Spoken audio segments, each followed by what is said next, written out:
That's how we sported the red because of Centennial. It's a Centennial. Centennial made us bloods. Yeah. Made us red, basically. You went to They didn't make us Centennial? black. Yeah, I went to Centennial. How the fuck all y'all niggas end up going to one high school? Like I told you, my dad was moving around. When he moved to the Carver Parks, that was the school I had to go to. So I couldn't go to no other school but Centennial. You feel me? Like, that's your home school. You got to go there. You got into gangbanging through school spirit in a way? No, I got... Like you took your school spirit colors and transferred that into a love of blood? No, hell no. I started gangbanging at a middle school, a continuation school. Oh, okay. I was in 7th grade. And the West Side Power Rules up there pressing the fuck out of niggas and shit. You know, they obviously pressed me and shit.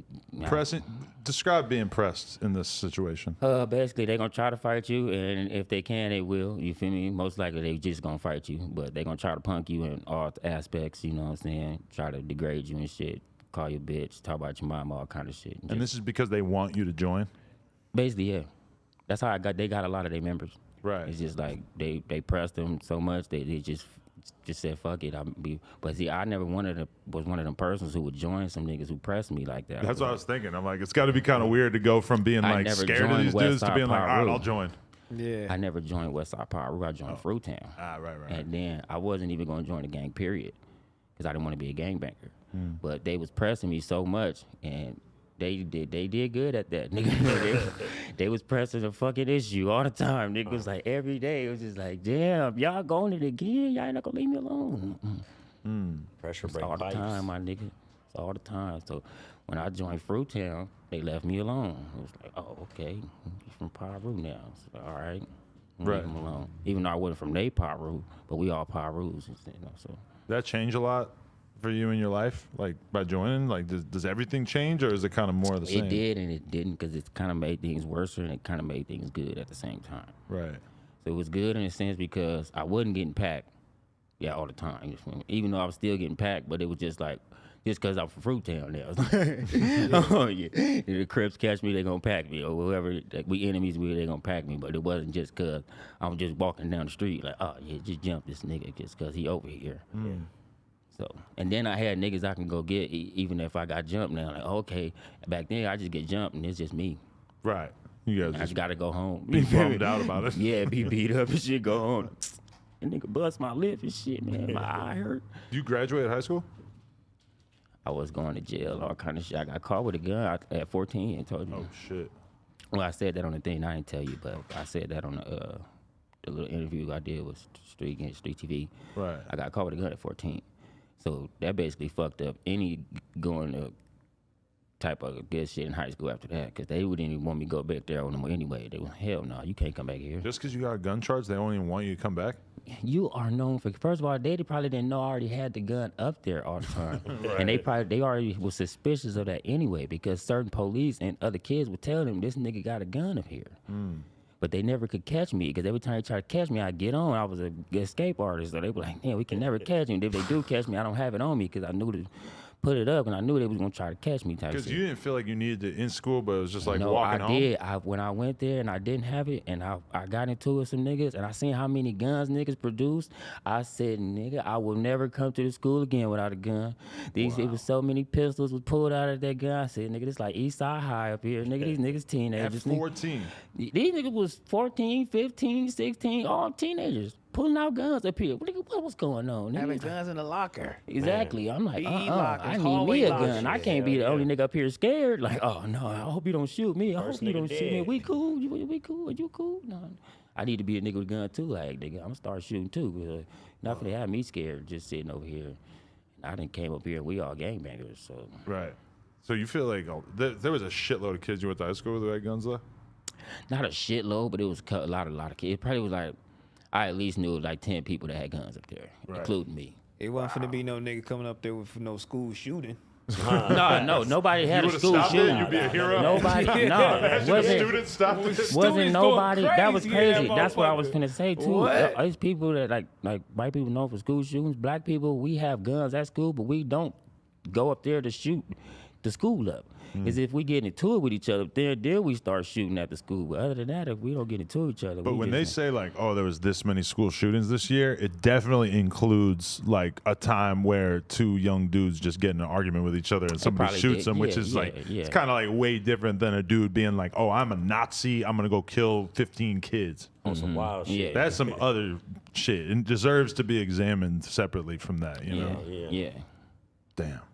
But I always think about that when like they talk about, you know, changing the gun laws and gun reform and everything. And I'm like, bro, I know people of all walks of life who keep it on them no matter what, despite the craziest consequences, including young kids, women, etc. If you really think you're going to be able to change the gun laws, that motherfuckers are going to stop having guns, First of the all, you laws just are gonna already stop pretty the strict. good people from never having gonna be able to guns. stop it. You're not gonna They ain't stop never the gonna be able bad to people stop from it. having guns. You're Exactly. only stopping the good people from having guns. So Right. now you want all the bad guys to be armed. That's what you're saying. Right.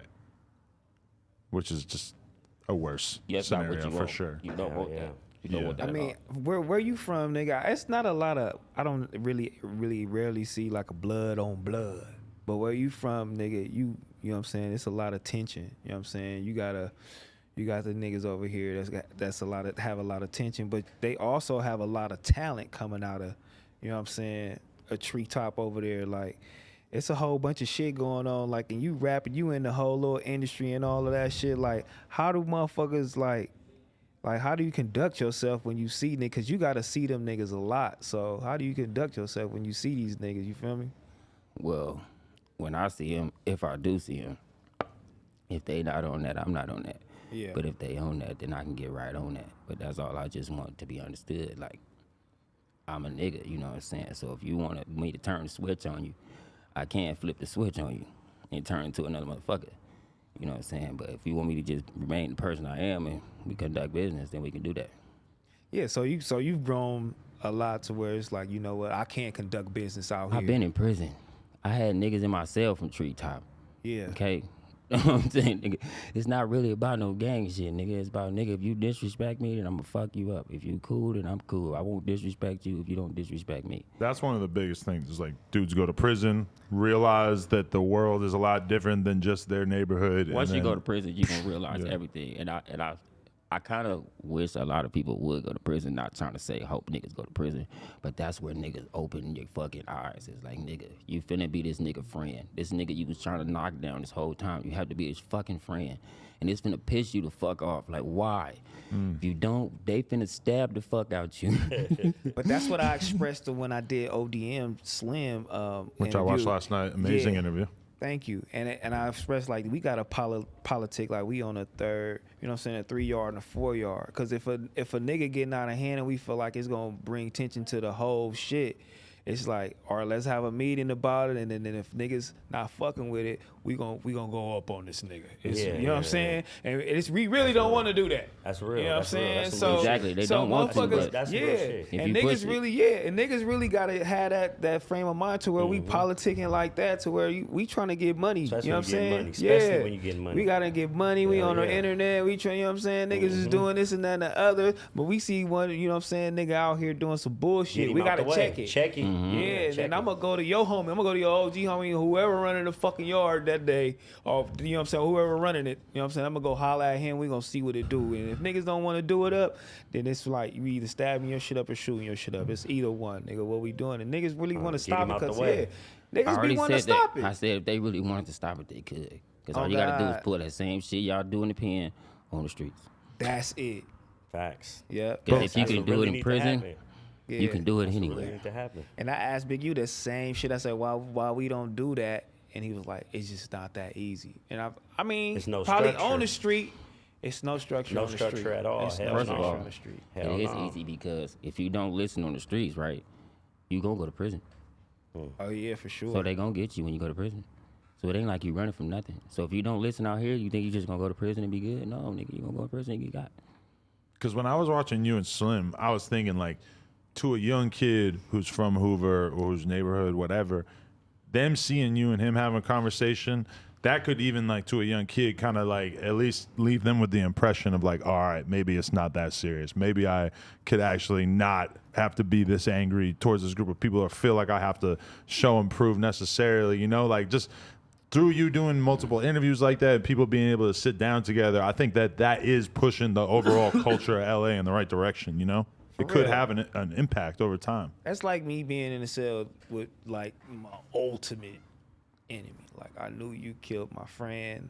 One of your homies killed my best friend. Like my tatted on my hand. Like I should get you right now. You know what I'm saying? But it's just like we can't have that conversation. Motherfuckers can't sit down, be respectful, and do the thing. So that should be like, I hope it is a big learning lesson, or I hope it motivates somebody to be like, yeah. But I really don't think a lot of people don't see it until they go to jail.